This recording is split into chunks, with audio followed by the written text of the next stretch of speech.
सुनागर जी हमारे प्रदेश संगठन सचिव हैं और दिनेश मेघानी जी क्षेत्रीय संगठन प्रभारी और राज्य कार्यकारिणी के सदस्य।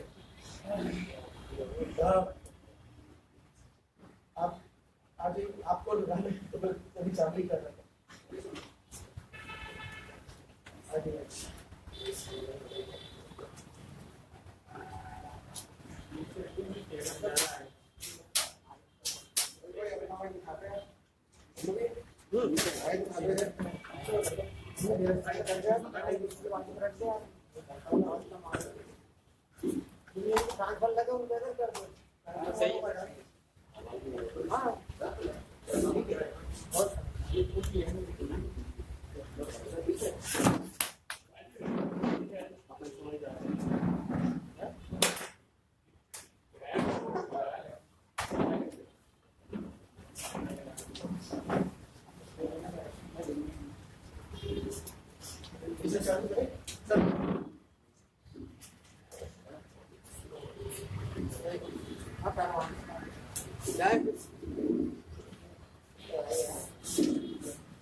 क्या हुआ? बंद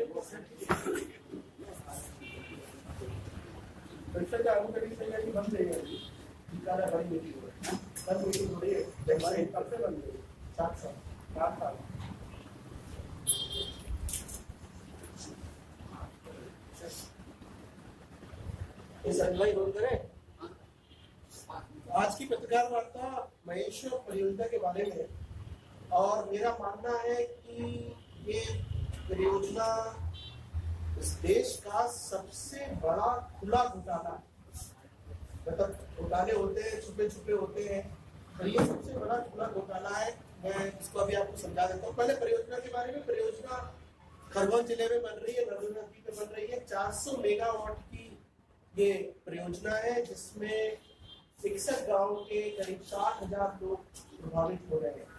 इस परियोजना के बारे में सन 1996 से नर्मदा बचाओ आंदोलन के द्वारा 2 स्तर के बड़े मुद्दे उठाए गए। एक कि ये परियोजना की बिजली बहुत महंगी बनेगी और इसलिए ये परियोजना प्रदेश की अर्थव्यवस्था को खराब कर देगी, और नंबर 2 कि इससे प्रभावित होने वाले 60,000 लोगों के पुनर्वास की कोई व्यवस्था नहीं है।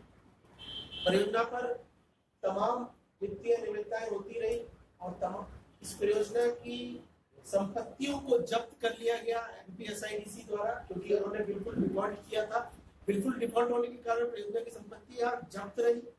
फिर से बार बार परियोजनाकर्ता को लाभ पहुंचाते हुए, पहले दिग्विजय सिंह के शासनकाल में, फिर उमा भारती के शासनकाल में, फिर बाबूलाल गौर के शासनकाल में, और उसके पश्चात शिवराज सिंह के शासनकाल में लगातार इस परियोजनाकर्ता, जो कि एस कुमार कंपनी है जिसको एक निजीकरण के तहत दी गई है, लाभ पहुंचाते हुए परियोजना को आगे बढ़ाने का प्रयास करते रहे। अंत में 2010 में परियोजना का काम ठप पड़ गया और अभी तक ठप रहा है।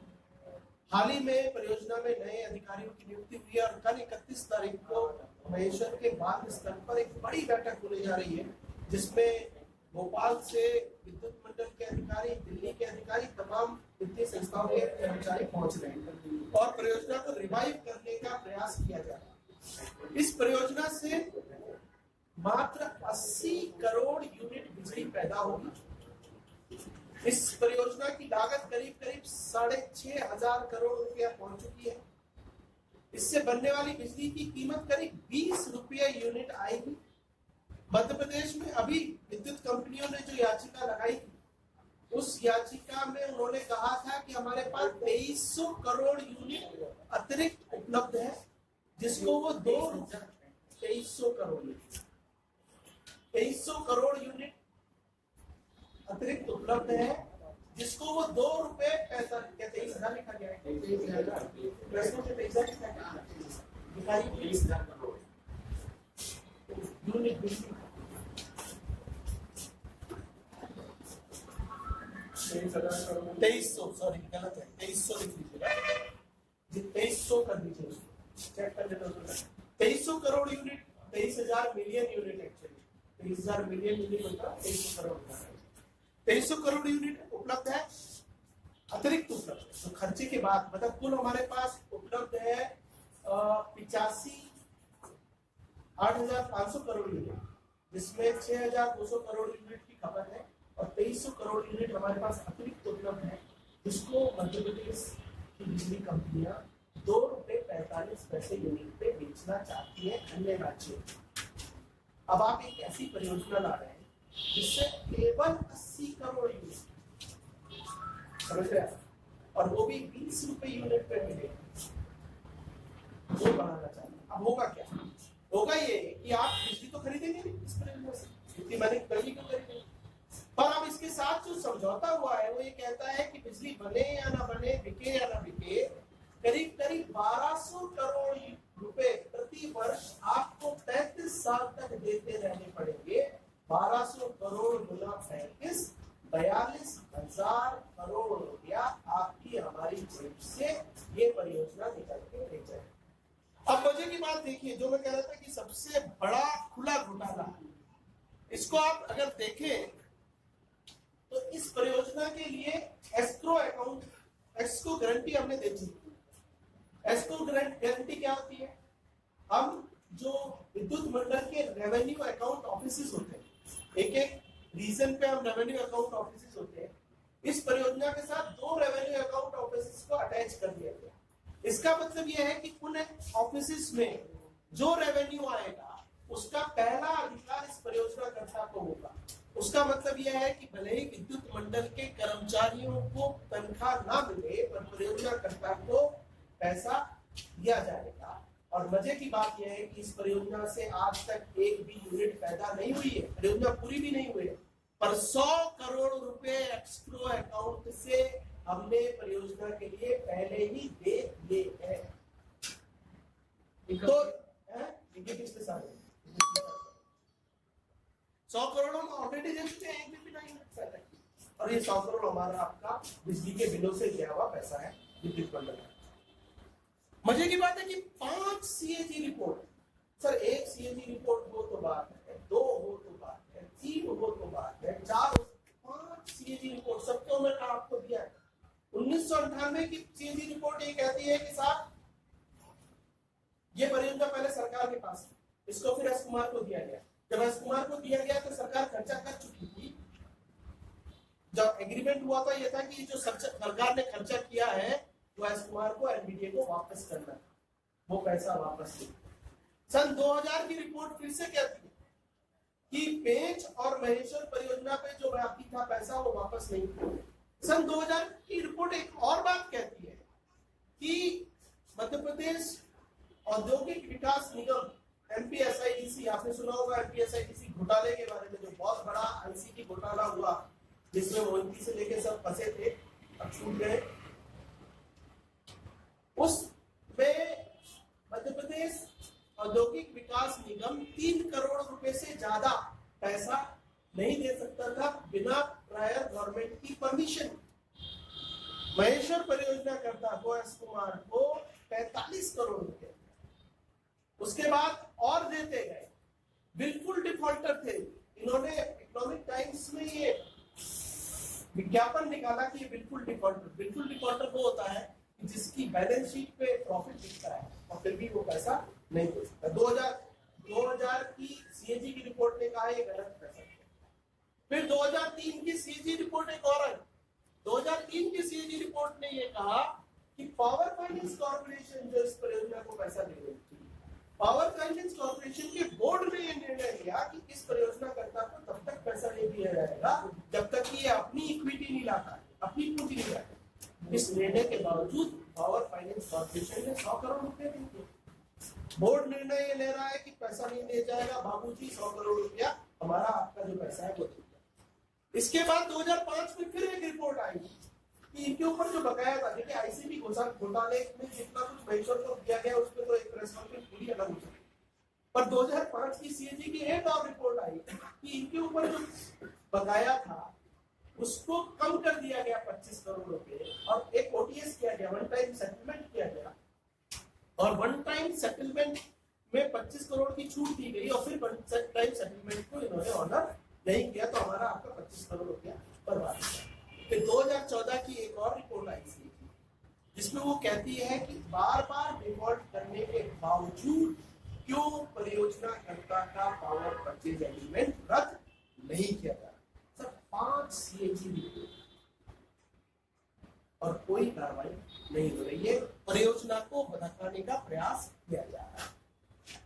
5 नवंबर 2012 में मध्य प्रदेश विद्युत मंडल, जो कि आप Madhya Pradesh power management company बन गया है, इसका मैंने आपको ये नोटिस इशू कर दिया गया, जिसमें कहा गया कि आपने समझौतों का पालन नहीं किया गया है, तो क्यों ना आपकी का पावर परचेज एग्रीमेंट जो हुआ है उसको रद्द कर दिया जाए। 5 साल करीब नोटिस इशू हो गया है, अभी तक कोई एग्रीमेंट रद्द नहीं किया गया। मजे की बात यह है कि दिग्विजय सिंह और शिवराज सिंह चौहान दोनों ही इसमें पीछे लगे। दिग्विजय सिंह ने एक पत्र लिखा मनमोहन सिंह को 2011 में, 2010 में, 3 मई 2010। ये वो समय था जब जयराम रमेश पर्यावरण मंत्री थे, और जब जयराम रमेश ने पाया कि इस परियोजना में बहुत गड़बड़ी हो, तो उन्होंने कहा कि हम इसको पहले शो कॉज नोटिस देते हैं कि पर्यावरण मंत्रालय की शर्तों का उल्लंघन हुआ। दिग्विजय सिंह ने प्रेशर डाला कि आप नोटिस मत दीजिए। उन्होंने अपने पत्र में लिखा कि मैंने जयराम रमेश से ये कहा, ये पत्र इसमें मैंने अटैच किया है कि आप नोटिस मत दीजिए, कि आप नोटिस मत दीजिए, पर फिर भी जयराम रमेश ने नोटिस दिया। फिर जयराम रमेश ने तय किया कि चूंकि उनका जवाब संतोषजनक नहीं आया, इसलिए परियोजना का काम रोका जाना चाहिए। दिग्विजय सिंह कहते हैं मैंने जयराम रमेश से सुबह 10:30 बजे बात की कि परियोजना का काम मत रोको, और फिर भी जयराम रमेश ने परियोजना का काम रोक दिया। और फिर दिग्विजय सिंह कह रहे हैं कि जयराम रमेश मेरा फोन नहीं उठा रहा है, मुझसे बात नहीं कर रहा है, और इसका परियोजना का काम आगे बढ़ना चाहिए। शिवराज सिंह चौहान ने अनशन किया था, कुछ घंटे का, आधा घंटे का, घंटे भर का अनशन किया था फरवरी 2011। उस अनशन, 1 घंटे का अनशन कैसे होता है मुझे पता नहीं, 27 घंटे का अनशन। उस अनशन में एक मुद्दा महेश्वर परियोजना।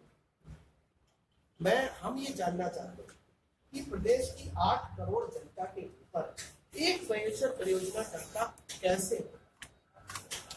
हम शिवराज सिंह चौहान से पूछ रहे हैं कि कल ये जो बैठक हो रही है और ये परियोजना को रिवाइव करने का प्रयास हो रहा है, क्यों किया जा रहा है, जहां 5 CNG, जहां मात्र 80 करोड़ यूनिट बने, जो 20 रुपए यूनिट में बने, आपके पास 2300 करोड़ यूनिट अतिरिक्त है जिसे आप 2.5 रुपए में बेचना चाहते हैं। आप 1200 करोड़ प्रति वर्ष के हिसाब से 42,000 करोड़ का बोझ मध्य प्रदेश की जनता पर डालना चाहते हैं।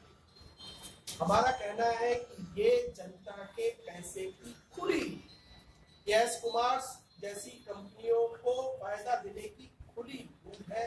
आम आदमी पार्टी शिवराज सिंह चौहान से जानना चाहती है कि क्यों रिवाइव किया जा रहा है, क्या कीमत पे बिजली बनेगी, जब आपके पास 2 रुपए 45 पैसे के हिसाब से 2300 करोड़ यूनिट है, तो 80 करोड़ यूनिट 20 रुपए के हिसाब से आपको बनाने की क्या जरूरत है।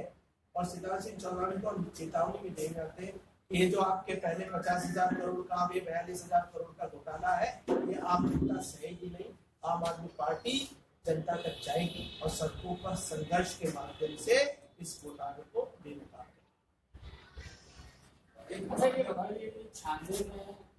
लगाया गया काम इसका कई बार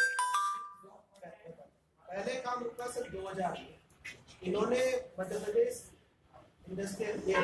औद्योगिक विकास निगम से पैसा लिया, पैसा वापस नहीं करने के कारण ये बिल्कुल डिफॉल्टर हुए, तो आरआरसी इशू हो गई, रेवेन्यू वापस करने पड़ेगी। वापस देखिए, निजी परियोजना का मतलब क्या, परियोजना सरकार नहीं बनाई, सरकार एस कुमार को, मैंने आपको परियोजना दी, आपने मुझसे लोन लिया, लोन क्या कह के लिया कि भाई मैंने 96 में लोन लिया, कहते रहे कि मैं 98 से आपको पैसा वापस करना चालू कर। आपने मुझसे लोन लिया तो मुझे अब कोई लेना देना नहीं कि आपने किस लिए लिया था, क्यों, आप कैसे वापस करेंगे, नहीं करेंगे। मैं तो भाई बड़ा मिल का मालिक हूँ, श्रीराम कंपाउंड है, करोड़ों अरबों रुपए का बंबई में, मैंने तो कहीं से कोलेटरल लिया होगा ना, उसके आधार पर लिया। उन्होंने पैसा वापस करना और बिल्कुल डिफॉल्ट कर रहे थे। हाँ, बिल्कुल डिफॉल्ट का मतलब ही होता है कि आप अपनी बैलेंस शीट पे प्रॉफिट दिखाते हुए और फिर भी आप पैसा वापस नहीं कर रहे। ठीक है सर। तो सन 2000 में इनकी प्रॉपर्टीज को जब्त कर लिया गया मध्य प्रदेश औद्योगिक विकास निगम द्वारा। ये 2000 से 2005 तक जब्त रही। 2005 में एक नया एग्रीमेंट हुआ जिसमें 25 करोड़ की छूट दी गई जो सीएजी की रिपोर्ट में आई, और वन टाइम सेटलमेंट हुआ। वन टाइम सेटलमेंट में परियोजनाकर्ता ने कहा कि हम टुकड़ों टुकड़ों में आपको पैसा वापस कर देंगे, जिसमें उन्होंने पोस्ट डेटेड चेक दे दिए। और मजे की बात, मतलब वो तो इतना सारा मैंने लिखा नहीं कि आपके अखबार में जगह नहीं होगी।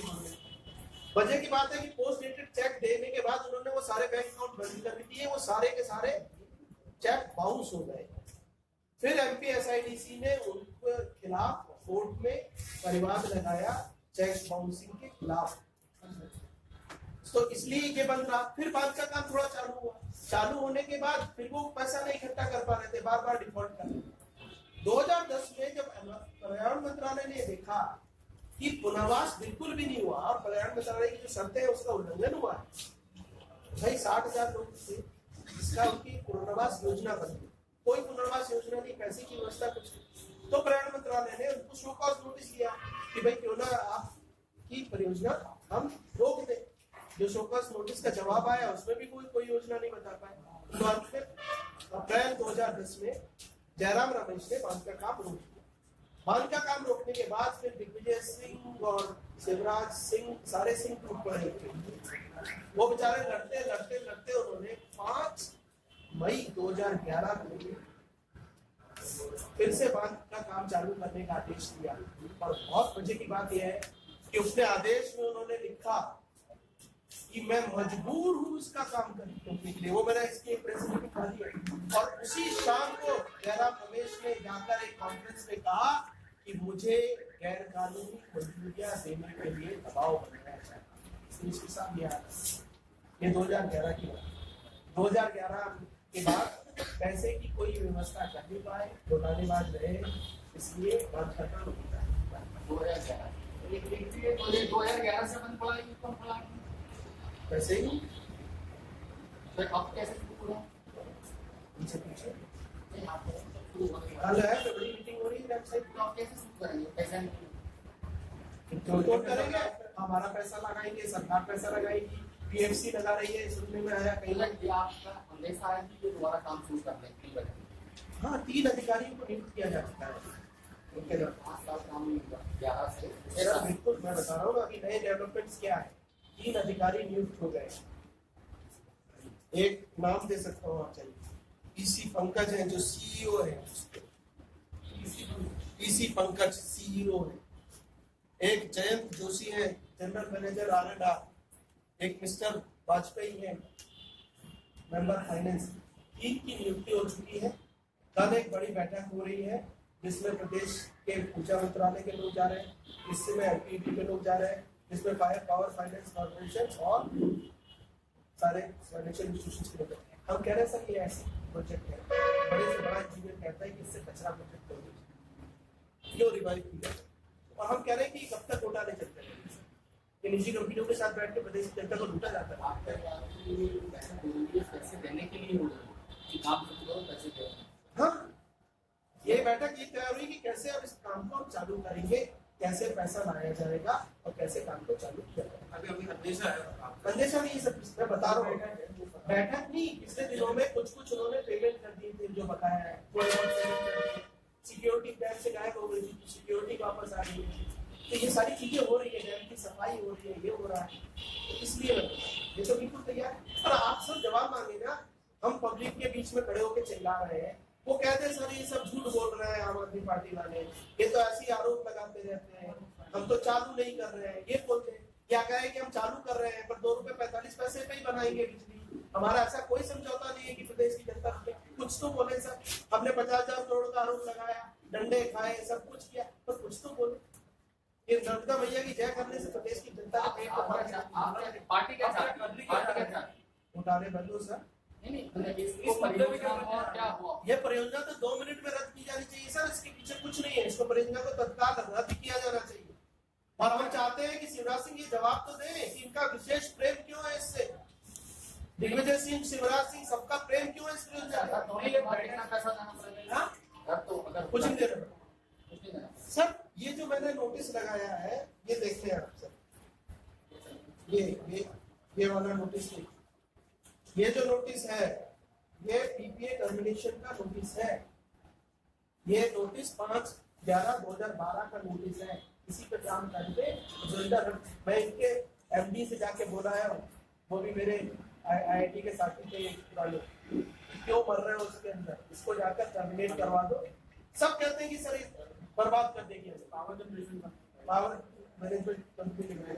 हाँ टर्मिनेट करो, तत्काल टर्मिनेट कर दिया जाए। बैठक जो होने वाली है आप वहाँ जा रहे हैं क्या? नहीं, मैंने विरोध करने के लिए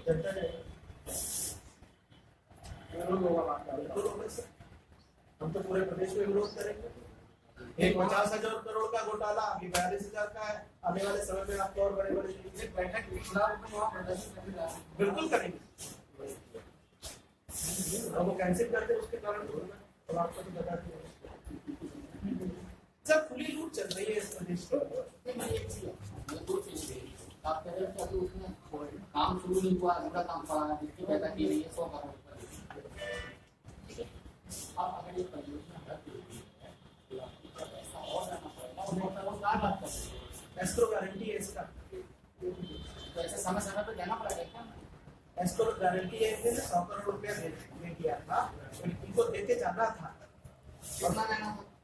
उसका ये फिक्स हो रहता है। मतलब वो जो उन्होंने क्या था कि जो पावर फाइनेंस पैसा लगा रहा है वो अगर डिफॉल्ट योजना करता है, स्मार्ट डिफॉल्ट करता है तो उनके सगे, तो इतने सगे होते हैं सर। ये तो पैसा लिया एस कुमार ने पावर फाइनेंस, मध्य प्रदेश सरकार ने शिवराज सिंह चौहान जी ने उनको गारंटी ये दी कि अगर एस कुमार नहीं देगा तो मैं दूंगा पैसा, मैं मतलब सरकार दूंगी, तो उन्होंने तो दिया नहीं, तो इन्होंने दे दिया।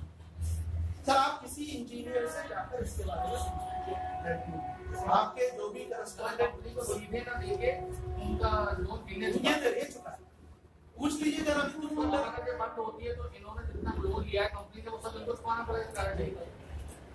सर सरकार बहुत बड़ी चीज होती है, हमारी सरकार आनंद जी इनके सारे समझौते एक लाइन से रद्द कर देंगे और किसी की हिम्मत उनसे 1 रुपया निकाल के बता दें। आप खुद बिके हुए ना हो तो आप एक एक को ठीक कर सकते हैं। सर जनता की अदालत में कार्रवाई करेंगे, कानूनी कार्रवाई को डॉक्यूमेंट पूरे हैं कर सकते हैं सर, कोर्ट में भी जा सकते हैं।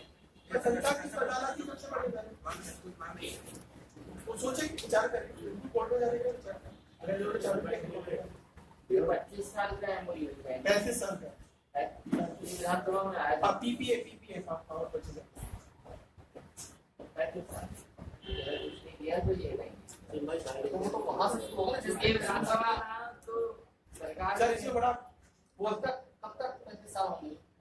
सीओडी से होता है, डेट ऑफ कमीशनिंग होती है, कमर्शियल डेट ऑफ कमीशनिंग। ये कब हुआ?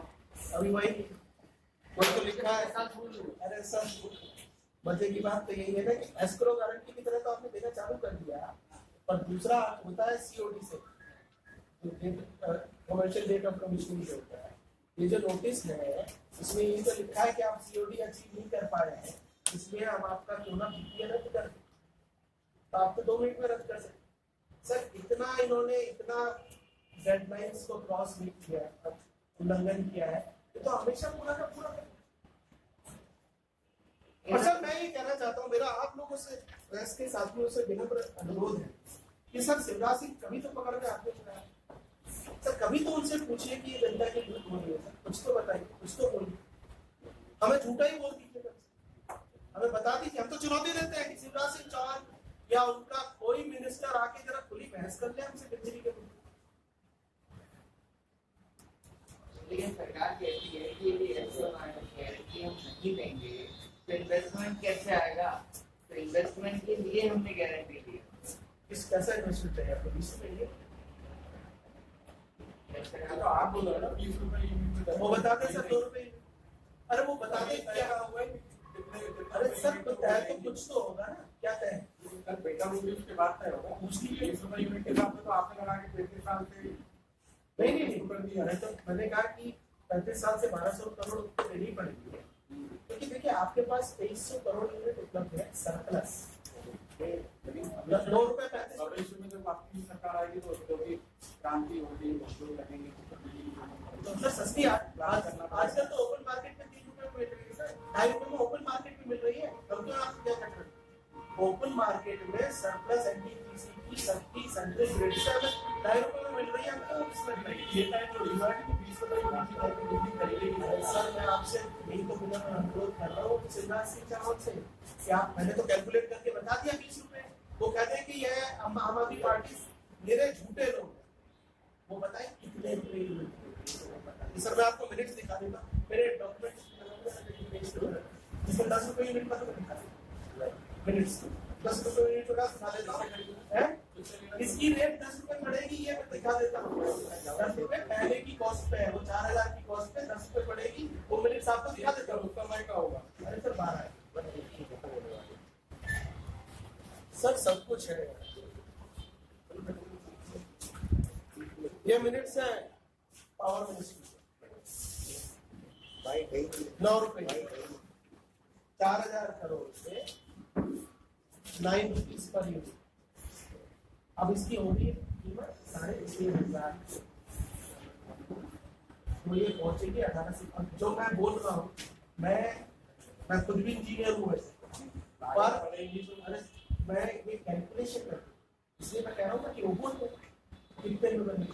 बस के पास इंजीनियर साइकिल पावर प्लांट, हाँ 38 पैसे यूनिट बनती है हमारी।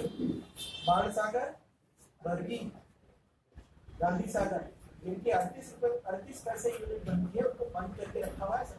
80% भरे हुए हैं अभी 5 अप्रैल सर। इससे खुली दूध इस प्रदेश के अंदर कुछ नहीं हो सकती। ये 3 मिनट से मैं दिखा दूं जिसमें 9 से 10 रुपये लिखा हुआ है। 4000 करोड़ की कॉस्ट है, आज 6500 करोड़ की कॉस्ट हो। वो बोले ना सर, हम तो कह रहे हैं कि शिवराज सिंह चौहान छोड़िए, बहुत बड़े आदमी है, कोई उनका मंत्री वो भी बहुत बड़े हो, कोई उनका संतरी बोल कि सर हम झूठ बोल रहे हैं, इसकी कीमत कितने रुपए यूनिट पड़ेगी। 60,000 लोग इससे विस्थापित हो रहे हैं, 2000 करोड़ का रेमिटेशन पे खर्चा है, 203 करोड़ आज तक 90% ये डॉक्यूमेंट है, ये पता है ये ये है 23/6/2011। 3 मिनट से सर ऑफिशियल आरटीआई के अंतर्गत 4000 करोड़ की थी उस समय। हाँ उसके और 9 रुपए कितने बचे? 9 रुपए बता। आसपास 6,500 करोड़। 6,500 वो भी बढ़ेगी सर, वो भी बढ़ती जाएगी अगर ये चालू करेंगे। बढ़ेगी बताओ कैसे? 60,000 लोगों का तो पुनर्वास होना बाकी है, वो पुनर्वास करते करते और 3 साल लगा पड़ता है। सरकार करेगी कैसे? करेगी ना, करती होती तो क्या था। ममता घाटी उन्होंने देखा है जनता वालों को क्या किया, लाखों बच्चों का क्या किया। ममता भैया पूजा ऐसे ही रह रहे हैं, उनके बच्चे बच्चियां उनकी पूजा करें। हमारा तो 28 साल नंबर भी निकला, क्या 8 से 10 रुपए यूनिट इसमें क्या है? ये मिनट है 27/6/2011। कोई बात नहीं, 23/5/11 में कह रहे हैं 9 रुपए, 23 में कह रहे हैं 8 से 10। 1 मिनट सर, ये 31/5 का एक और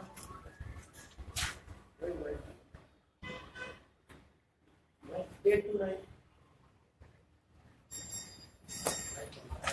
सर, ये सब दूध का राज है। चलिए बाइट कर लें।